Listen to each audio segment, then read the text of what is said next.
Welcome to the Windows Club.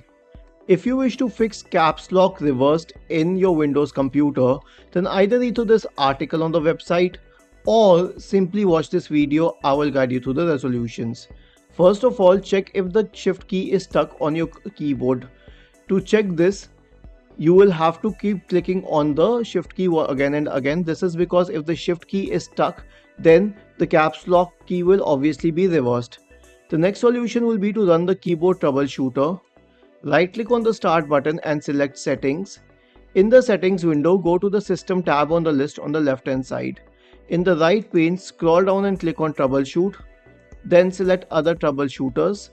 After this, scroll down to the Keyboard Troubleshooter and click on Run corresponding to it.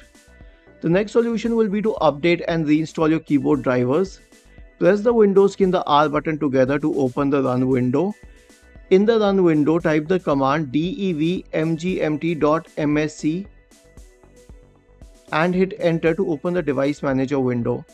Expand the list of keyboard drivers. Right-click on HID keyboard device and select Update Drivers. Click on Automatically Search for Drivers. The next solution will be to turn off filter keys. Right-click on the Start button and select Settings. In the Settings window, go to the Accessibility tab on the list on the left hand side.